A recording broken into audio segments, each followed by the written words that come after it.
آسیا زنی فرعون بدن، زنی فرعون بدن، ملکه مصر بدن.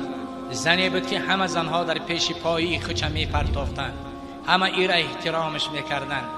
ولکن یک معجزه را به چشمانش دید و آسیا مسلمان شد.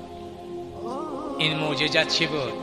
یک زن در دربار فرعون خدمت میکرد، نه که ایمانش کتمان کردگی بود، ایمانش پنهان کردگی بود، ایمانش پنهان کرده، ایمانش آشکار کردگی نبود. زن یک روز از روزها دختری فرعون مویسترش شانه کرده ساده بود که شانه از دستش بیافتاد.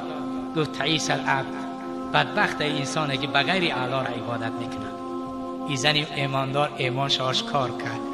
دختری فرعون گفت که تو بغیر پروردگار، بغیر پدری من، با تو پدر و خدای داری. گفت ربی من ربی پروردگاری تو، پدری تو ربی الله های. گفت همون خیلی. گفت بله.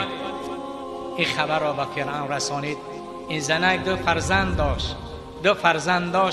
فرزنداش حیرات کرد. این زن در زیر بارهای سنگ قرار داد و فرعون از الاوتاد زیر سنگ ها در قرارش داد. زن مارای عفیر سر داد.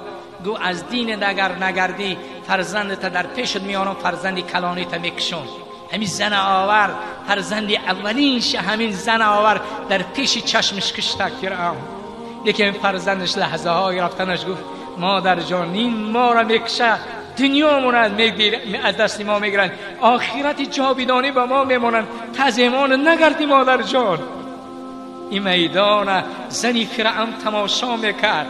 فرزند دیومیش آمد، خردسال شب آوردن، فردا آوردش. فرعون گفت که میگردی از دین چینی زن یا همین فرزند در پیش چشم نکشم.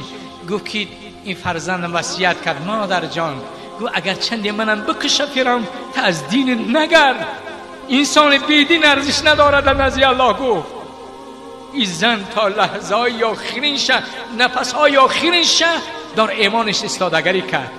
وقتی آسیا دید زنی فرعون، صلابت و ایمان زن را دید، ایمان در قلبش جای گرفت.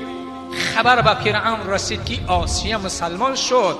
ضرب الله مثلا للذین آمنوا امرأة فرعون اذ قالت رب ابنی لعندك بیتا فی الجنه و نجینی من فرعون و عملی و نجینی من قوم الظالمین. چی گفت آسیا؟ خدای من از این قصر فرعون رو گردانیدم، از این قصر فرعون رو گردانیدم، در نزد خودت از این قصر بهتر در جنت برای من بنا کن. زن ببینین، ایمانش ببینین، شما ایمان زن ببینین که میگه لحظه هایی که آسیا میرود میگه خدای من از قصر فرعون رو گردانیدم، یک قصر بهتر از قصر فرعون در نزد خودت در جنت برای من عطا کن. میگه همون پیش از مردنش همون چی را نشانش میداد، همون قصر نشانش میداد. قرطبی میگه نشانش میداد. آسیا میخندید، آسیا میخندید. فرعون مردم جمع میکرد، میگه این دیوانه را ببینین میخنده. میگه دیوانه کی بود؟ فرعون دیوانه بود.